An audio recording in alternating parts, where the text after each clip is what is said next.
Oi, oi, oi, tudo bom? Gente boa de Deus. Antes de qualquer coisa, você que esteja chegando aqui, veja qual é a linguagem que é entendida nessa plataforma pelo algoritmo. E ele só entende alguns sinais. Sinal número um: se você não é inscrito na plataforma, se inscreva. Tá aí, ó. Apertou, inscreveu-se. 2, toque no sininho para ser avisado. E 3, deixe o seu like para mostrar que você gosta. E aí, uma vez falados através dessas senhas, comunicados desse modo, e a plataforma, o algoritmo, coloca a gente um pouco mais para frente dentro da plataforma para muito mais gente assistir. Isso você pode fazer e fazer em nosso favor. E que Deus abençoe você. A gente está aqui em Mateus 24 já há muito tempo. Eu fui e olhei o texto desse chamado sermão escatológico, ou mensagem de Jesus sobre as últimas coisas, ou pequeno apocalipse, como alguns gostam de chamar. E para mim não é pequeno nada, é a chave hermenêutica através da qual eu leio o próprio Apocalipse. É a chave hermenêutica, chave interpretativa, a partir da qual eu leio o que os apóstolos vêm a falar sobre a volta de Jesus.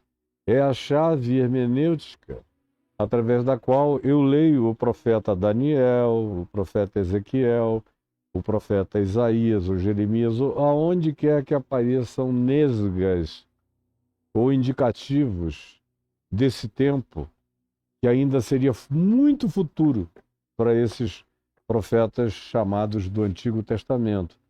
Então, entender o que Jesus está dizendo aqui ajuda a gente também a tirar um monte de mistificações. Porque, como eu tenho dito repetidamente a você, tudo que você lê sobre a volta de Jesus, praticamente é coisa produzida de 100 anos para cá. E não estava presente, foram sistematizações. Pega um pedacinho daqui, combina com esse daqui. Vamos pegar mais um outro, ver se combina também. Esse aqui combina como continuidade. Aí vão tentando fazer essa montagem. E é muito fácil. O cara com o mínimo de criatividade, lendo os variados textos bíblicos e montando um quebra-cabeças, ele monta o que ele quiser. Se ele quiser montar uma doutrina sobre o significado da importância de Satanás para a condição humana, ele monta. Se ele quiser construir uma doutrina que prove que não existe nenhuma liberdade de escolha para os humanos, que tudo é fatalístico e pré-determinado, ele monta.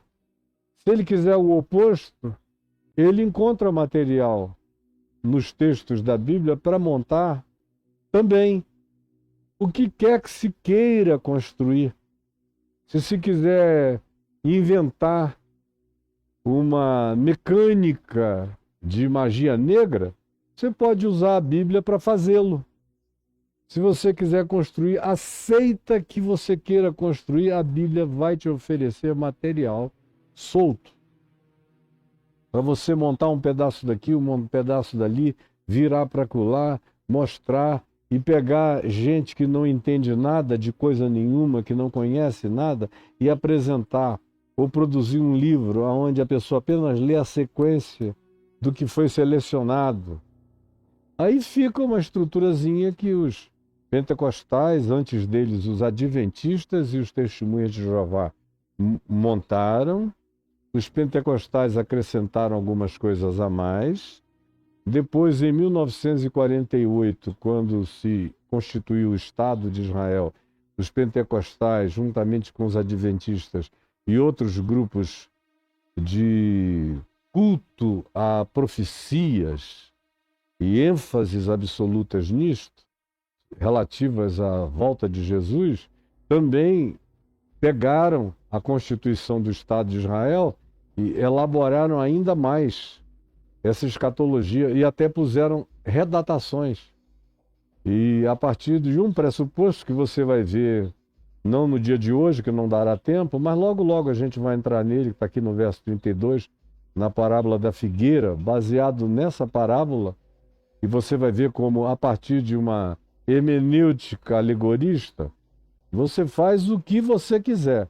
Baseado nessa parábola, baseados nessa parábola da figueira, eles construíram uma escatologia que dizia que uma geração bíblica tem 40 anos, a figueira era Israel, e ela foi reconstituída em 1948, quando criou-se o Estado de Israel. Israel nunca tinha tido Estado nenhum antes, era só uma tribo, depois um pequeno reino, e foi levado para cativeiro muitas vezes, tem autodeterminação desde que Nabucodonosor os levaram para cativeiro. Agora é a primeira vez em 2.500 anos que eles têm um pouco mais de autodeterminação na construção daquele Estado de 1948. Aí foi Jesus está voltando, isso os crentes falando. E os judeus disseram, sionistas. Isso é um sinal de que nós estamos nos aproximando da volta, da chegada, da vinda do nosso Messias, que nunca veio para os judeus. E para os cristãos é a segunda vinda de Cristo. Aí veio essa doideira de 1948 para cá, foi um rolo compressor de invenções escatológicas, tanto do judaísmo quanto do cristianismo. E tudo que você lê, não era assim que Jesus pensava, não foi assim que Paulo pensou, não foi assim que Pedro ensinou, não foi assim. Na realidade, se você quiser saber o que Paulo pensava e o que Pedro ensinava, por exemplo, eles pensavam e ensinavam que Jesus iria voltar provavelmente ainda nos dias deles. Ainda nos dias deles. Todos os apóstolos esperavam que Jesus voltasse ainda nos dias deles. A primeira geração e a segunda geração de discípulos, praticamente todos eles esperavam que Jesus voltasse enquanto eles estivessem vivos. Eles só não construíram uma escatologia, nem uma cronologia, nem marcaram datas, embora essa sempre tenha sido uma tentação. Porque estava muito fresca ainda na mente deles a palavra que Jesus disse, quando eles mais de uma vez insistiram, perguntando: será esse o tempo? Ou quando será o tempo? Dize-nos, informa-nos. Eles queriam alguma informação privilegiada. E Jesus garante que quanto àquele dia, quanto àquela hora, quanto àqueles tempos ou épocas, são expressões que Jesus usa. Dias, mês, hora, tempos, aeões. Quanto a essas definições, ninguém sabe. Nem os anjos nos céus, nem o Filho, mas tão somente o Pai. Aí vem os profetas pentecostais e pegam um texto de Isaías, ou de Amós, ou de qualquer outro lugar, que sugira que Deus não faria nada sem comunicar antes aos profetas, e aquilo estava no Velho Testamento se referindo a coisas tópicas e específicas que já aconteceram. Aí pegam, arrancam dali aquele versículozinho com pinça, puxam e esfregam na cara de qualquer um que não tenha conhecimento. Por que eles nunca trouxeram isso para mim? Porque sabem que eu vou rasgar e fazê-los engolir essa idiotice. Mas para quem não tem conhecimento, eles jogam logo esse texto. Assim diz o Senhor: porventura farei eu qualquer coisa sem antes comunicar aos profetas, meus servos? É claro, o povo não sabe. Jesus não queria que quem lesse a Bíblia não soubesse, mas os profetas dele saberiam.